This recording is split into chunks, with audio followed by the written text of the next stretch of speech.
Scenic Hotel Group, a place to stay no matter your staycation.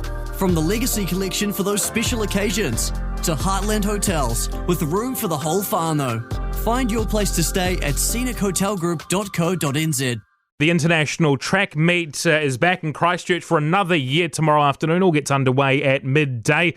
Joining us and competing tomorrow is New Zealand sprinter Tiaan Whelpton. Tiaan, thanks for your time on News Talk ZB this afternoon. Are you well?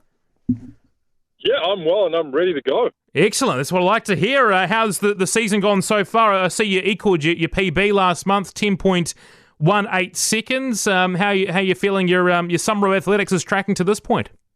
Yeah, so far it's been tracking fantastically, having run a windy 10.14 earlier this year and then two 10.18s. So managing to equal the PB twice, I'm certainly hoping I'll be able to go under that mark this weekend. Did you know when you went that 10.14 that it was wind assisted? I mean, I'm sure you know the wind's out there, but did you feel it may have counted, or was there always in the back of your mind that that wind's going to do you in?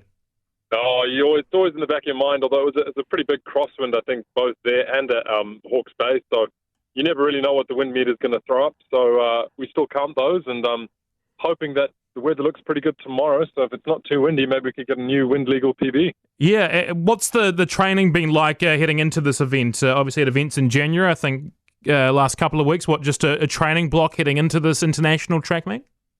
Yeah, this last training block, we're just trying to sharpen things up, speed things up, dropping the weights and making them a bit lighter, but picking them up a bit quicker, if that makes sense. So just been trying to sharpen up, get nice and fast, and do lots of rapid explosive exercises. I know last year you had a hamstring injury that sort of curtailed your season a wee bit. How frustrating was that? And you're back to full noise now? Oh, yeah. I mean, getting a hamstring injury is always pretty frustrating. It does put a spanner in the works, but it's not my first one. I've had probably 3 or 4 of them now. Happy to say right now, as I stand, I have no niggles. Touch wood, I can continue that for the rest of the season. Absolutely. This event tomorrow, are you just doing the 100 or are you doing the 200 as well? Just the 100 for me tomorrow. Cool. Look, in terms of that makes probably your afternoon a bit easier, I'm guessing. Yes, well, I will be flying out on Tuesday to Melbourne, so I thought I'd make it a bit easier for myself and not run both races, since I'll be running again on Thursday in Melbourne. It becomes pretty quick and fast, doesn't it, the old events over summer? And as you mentioned, you're going across the Tasman. There's been events, obviously, in January as well. It's obviously a hectic part of a season for a sprinter like yourself.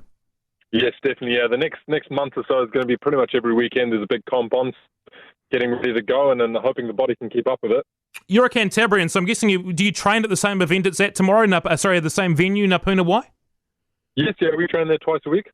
And I've only been there once, but it struck me as rather windy. As a sprinter, we talked about the wind assistance, everything like that. How do you find Napuna Wai? Oh, I won't lie. Sometimes I think that's where the wind's made. I think the wind's born there because it's pretty much always windy. But fingers crossed, who knows? We could get lucky, could get a tailwind. I don't mind if it's over the limit. As long as it's a tail, we should be good. And they have thankfully made it so that they can run the race down the back straight as well if the wind's blowing that way. So should be good. The weather's looking good. I think it's 28 degrees or something tomorrow, so it's certainly excellent conditions for sprinting. So I've just got to get up tomorrow and go and do my thing. 10.18 seconds, your PB. Where do you think you can get to? Oh, it's a good question. Good question. I think if I can get a bit of a tailwind behind me, I certainly can see myself dipping into the 10.0s, 10.0 somethings. That must be a massive, it'll be a massive barrier to break through, I guess, if you get into the 10.0s. For sure. But that said, I'll be happy to run anything in the 10.1s again as well. With the Worlds this year, how much of a focus do you put on that and qualifying and getting your time for that? When can you get your time, or what time do you need to look at to get to the Worlds, and what's the qualification process like? Yeah, so qualifying for Worlds is pretty much the entire mission this year. That's all we have to qualify for, and that's my big goal for this season.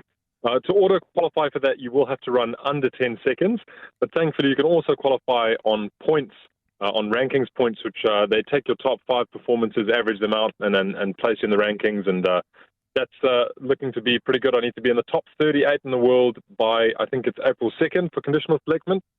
And I think currently I sit at 19th, so I've just got to keep going the way I'm going. Let's hope so. Let's hope that continues. Idio saying Ketia, you're sprinting, I know your mates with him, sprinting rival as well, but he's gone to decide to chase the old American football dream. I guess not having him to push you as far, how are you finding that? Oh, I mean, it is a shame that there's no one to run next to. But, I mean, Eddie was only really here once last season anyway because he lives over in Canberra. So I don't think we'll be seeing him this side of the ditch this season. I don't think he'll be coming over for any races. But thankfully, I'm pretty sure I'll be seeing him in Melbourne next week. So the rivalry can continue. Excellent. That's good. Well, we wish you the best of luck tomorrow. We're looking out and seeing how you go. And let's hope you get into that 10.0 mark and the wind stays down at Hapuna Wai, Tiaan. Thanks so much for your time. Thank you so much. Have a good day, guys.